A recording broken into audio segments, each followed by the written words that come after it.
On today's show, Nissan unveils its next electric SUV, Maserati enters the EV market, and Tesla Model Y is headed to Australia, and I reveal its price. I know that I should keep it cool, babe.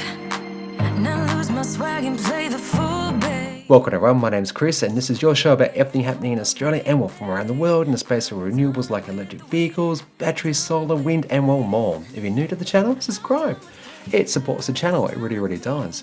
And if you want to take it to the next level, join these awesome individuals over here like Ashley Hill, Nigel Farrier, Ray Johnson, Tessa and the Gong, and more, who on Patreon get early access content, polls, news, things that you just don't get here. Alright, with that said, let's get into the news, shall we? First up, Nissan has unveiled its next EV, the Ariya, a small SUV which I'm guessing will head to Australia in the next year or two. Using, wait for it, timeless Japanese futurism and a bit of icky and other Japanese funky terms, it's going to get a lot of attention with its sleek, sexy, seamless lines. The lower section of the shield is bordered by subtle lighting that illuminates, along with the logo when the Ariya is ready for operation. Up front, you've also got thin projector LED headlamps, sporty 5-spoke 19-inch aluminium wheels with 20-inch optional depending on the grade you purchase. I think this looks great and something that resembles many other small SUVs that are quite hot right now, like the Toyota CHR and the Hyundai Kona, which, by the way, just sold its 100,000th unit worldwide. That's the electric version that is, so well done to Hyundai. A lot of cool features are packed into this car, such as remote parking, ProPilot for semi-autonomous driving, and the Google-like assistant. All seems really familiar, right? Yeah. What's the expression? Imitation is the sincerest form of flattery. Well, something which I'm cautiously excited about is its Hello or Hey Nissan assistant. But I'm curious, will it be better than Tesla's? Probably. And heck, most other car company offerings out there because, almost all of them are garbage. Google Assistant at home is great, don't get me wrong, but in cars, they're just horrendous. Nevertheless, this Nissan Assistant will enable occupants to understand information about what's happening, the route you're taking, select a playlist, or maybe just adjust the cabin temperature by asking it. Cool. Check this out. That's a fancy dash with an instrument monitor and 12.3-inch center display and semi-hidden HVAC controls which illuminate when the car is in use and provide haptic feedback so you know when you're actually changing something. The Nissan Ariya has a 63 kilowatt hour version as well as a 7.4 kilowatt onboard charger for domestic use, whilst the 78 kilowatt hour version has a 22 kilowatt 3-phase charger for home charging use. The Ariya can also support quick charging up to 130 kilowatts. Coming in various battery sizes and single or dual motors, the Ariya will be available in Europe at least in 5 different configurations, like a 63 or 87 kilowatt hour battery and a performance model 2. The 63 kilowatt hour battery will deliver 160 kilowatts of power and 300 newton meters of torque for 450 kilometers of range on the 2-wheel drive model. The dual motor version bumps power to 250 kilowatts and 560 newton meters of torque, offering 430 kilometers of driving range. Moving into the 87 kilowatt hour models, the 2-wheel drive model promises to deliver 610 kilometers of range or 580 kilometers for the dual motor version. Power and torque as seen on screen right now. I'll share more details about Ariya's availability and pricing in Australia when they come to hand. So what do you think? To me, I think it's actually a great looking car with a lot of cool features which, if done right, will compete very well with Tesla's upcoming Model Y. Ultimately, it'll be down to the price and how good ProPilot 2 is, Parking Pilot, and that voice assistant. And, that will determine if they can compete with Tesla and, let's watch this space. Researchers from Stanford University have found a way to extract lithium from seawater. Using a coated electrode that allows lithium ions to attach to an electrode panel, they found that alternating a positive and negative electric charge about 10 times in a few minutes will see sodium ions, which are obviously plentiful in salty water, that will actually cause lithium and sodium ions to move into the electrode. They stop and they start to move back out when the current reverses. However, because the electrode material has a slightly higher affinity for lithium than sodium, The lithium ions are the first to move into the electrode and the last to leave. So repeating this cycle concentrates lithium into the electrode. Great, right? I think. But am I wrong for thinking that plundering something from our oceans is a bad idea? Or is it a good thing? Comment below, and I'd like to hear your thoughts on the matter.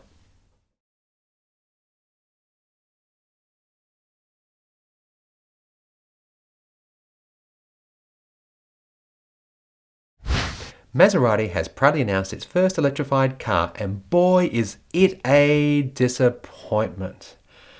Looks good, but seriously, disappointing. On the exterior, the blue colour characterises 3 iconic side air ducts, the brake calipers, and the thunderbolt in the oval encloses a trident on the rear pillar. The same blue colour reappears inside the car, in particular on the embroidered seams of the seats. Also introduces new stylistic content, starting from the front grille with the bars redesigned to represent tuning forks. This is all just media press release stuff, okay? Now, if you couldn't tell, I'm very bad at this. That was a little bit of sarcasm because all that blue, that's just what you call greenwashing. They're using blue to represent that they've turned a corner and they're electrifying their fleet.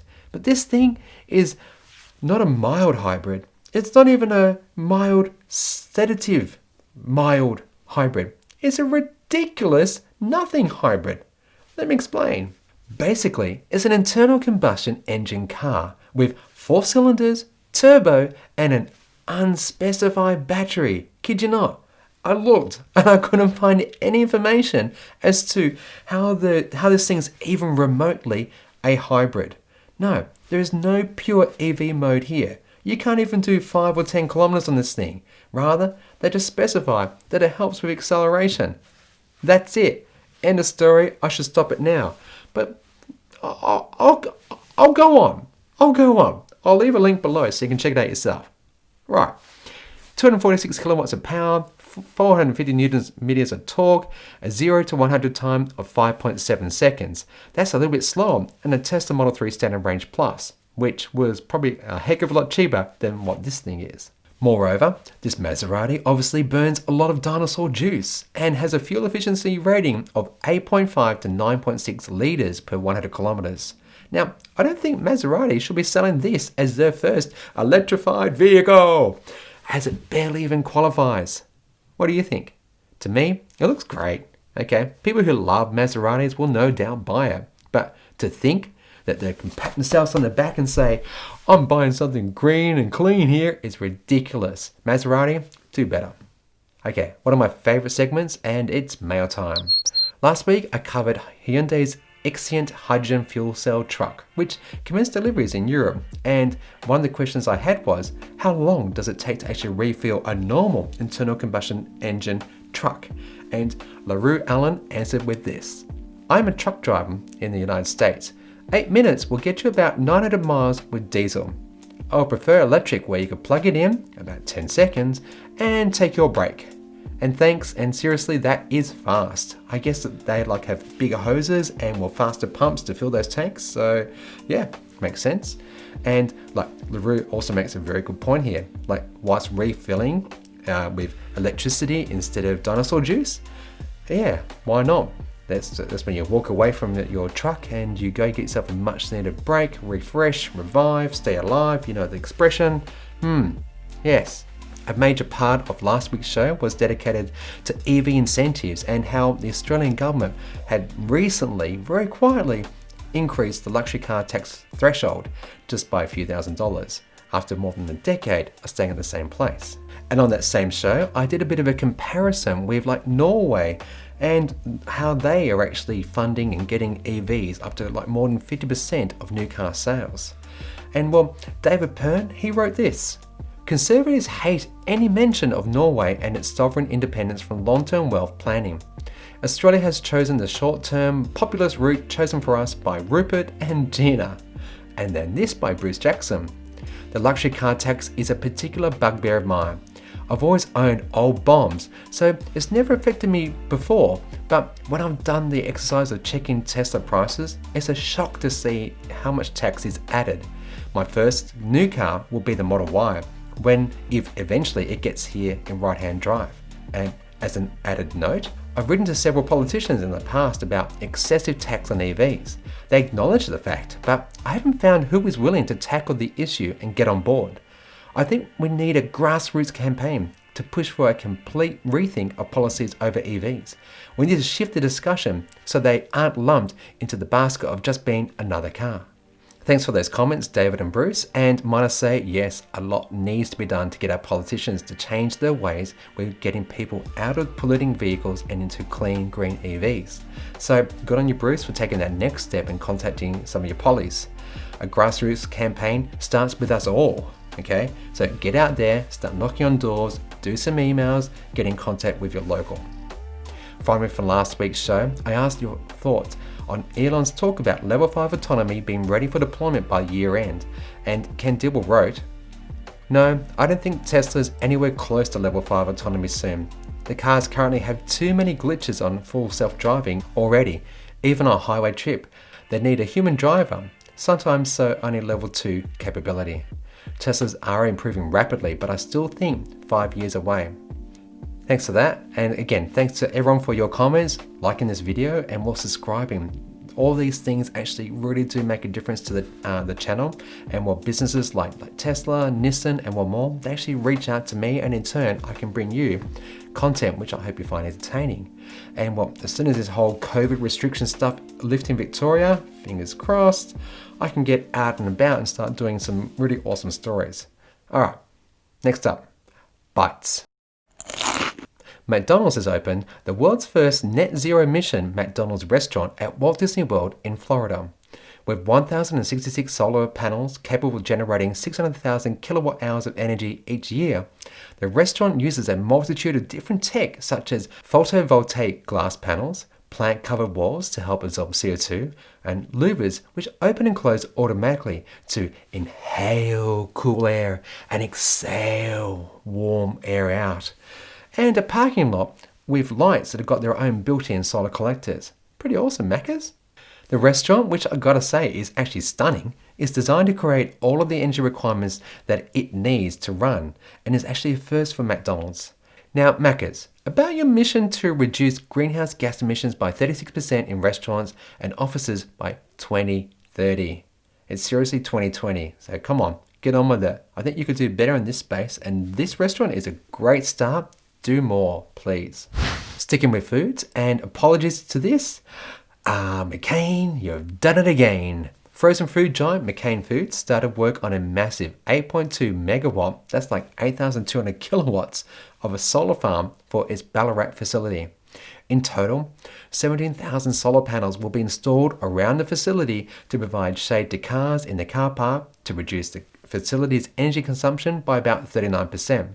In addition, the cogen anaerobic digester will reduce the site's reliance on natural gas by 16%.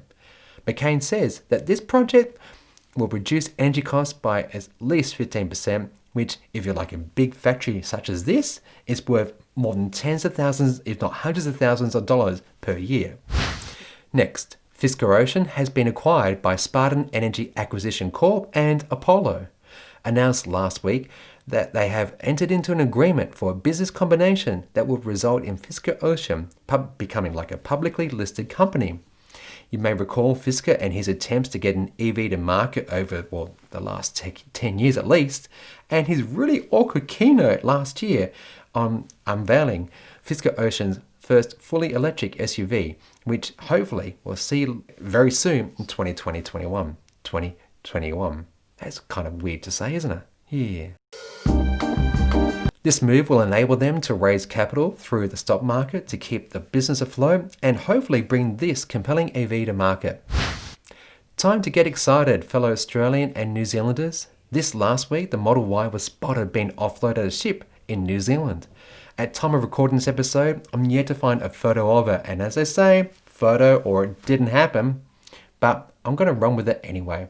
Hashtag click views. Alright? Okay. Anyhow, whilst this is a good sign that perhaps testing in cold climates and tuning to local roads is actually happening now, the Model Y has also been spotted in the Netherlands. Whilst Australians and New Zealanders had to wait like 3 years before the Model Y hit our roads, indications are that the Model Y will get on our roads sooner due to the fact that Tesla is planning on building Model Y in the Gigafactory Shanghai and when it opens, the Gigafactory in Berlin. Meaning that Tesla's main factory in Fremont, California will have release capacity to drive cars to other parts of the world not covered by these new factories. VW's ID3, that's the electric Golf replacement if you ask me, has gone on sale in Europe and pricing for Australia is, I predict, won't excite a lot of Australians. Starting from €35,574 to €45,917 before like incentives and local taxes. That's like directly equivalent to like 58,000 to 75,000 Australian dollars. And that means that the hope of a sub $50,000 ID3 is not going to happen down under. Instead, I'll say this, that the following pricing I'm going to announce has a lot of caveats, such as I need another like price point from say maybe America, so that I can then smooth out exchange rates before I add our complicated car tax system, import fees, stamp duty, and all the other garbage that gets lumped onto cars over here. Okay, you ready? Are you sitting down? Well, the base model will come in at 70,000 drive away, and then the performance long range will be 90,000. Not bad, and actually very competitive, better priced rather, than Tesla Model 3 in Australia. But, you know, the roller coaster that is exchange rates right now, I doubt these numbers will stick. So let's bookmark this episode and revisit in 2021 or probably 2022 when this car is finally brought down under. Okay, the one you've been waiting for, the Model Y pricing for Australia, and this comes courtesy of Alexi, who, like me, did a free online Model 3 calculator last year, and his prediction for the long-range Model Y will be about 90,000 and the performance 110,000. I'll put the link down below, so if you want to have a play for yourself, please do. Now, I ran the numbers through my own calculator, which I also did last year, and I came up with a cheaper rate of like 75,000 to 97,000. Now, these figures are wrong, so just stick with me for like one moment and I'll do some back napkin stuff and explain why. First, the Australian dollar. Currently, the long-range Model 3 sells for 97,000 and 108,000 for the performance model. Briefly revisiting our Model Y prices against the Model 3, you can see something's very wrong, right? Why? Because Tesla Australia increased across the entire range prices of Teslas in Australia due to the Aussie dollar being rather bad of late, which looking at it now is actually back to where it was a year ago. So Tesla's recent price increase perhaps needs to be corrected. Yeah? Elon, are you watching? Probably not, but I can say it. Second, US pricing. The Model Y is like 10% larger than the Model 3 and has a price difference of 6 to 9% in the US. So, for these reasons, and assuming that the Australian versus US dollar are actually where they are at today, and given that people are actually more willing to pay for a larger car, then my price estimate for the Model Y in Australia will be 96,000 for the long range and 119,000 for the performance. Okay, so this video is now live and my words have been set in stone. When it comes out in 2021, more likely like 2022, that's basically whenever Shanghai and Berlin come online and take pressure off Fremont, I'll be curious to see if I'm right or wrong. So, have you put down a reservation for the Model Y, and is this price what you're expecting? Let me know below, and next week I'll cover some of your responses and perhaps we'll do a deep dive into this car and compare it to others that are coming to Australia in the next year or two. Alright, that will do it for today's episode. I really do hope you've enjoyed it. And if you have, you know what you can do? Smash that like button, subscribe, comment, and well, maybe join us over here on Patreon. All these things really do support the channel, and you know, if you want to read up on any of the stuff I've said today or have a look at the videos, look at them down below. Remembering that my patrons get this like over a week earlier, so yeah, you want this stuff fresh off the press with a little bit of, you know, unfiltered bias, yeah, join us over on Patreon. Otherwise, I hope you're well, stay good, stay green, stay clean.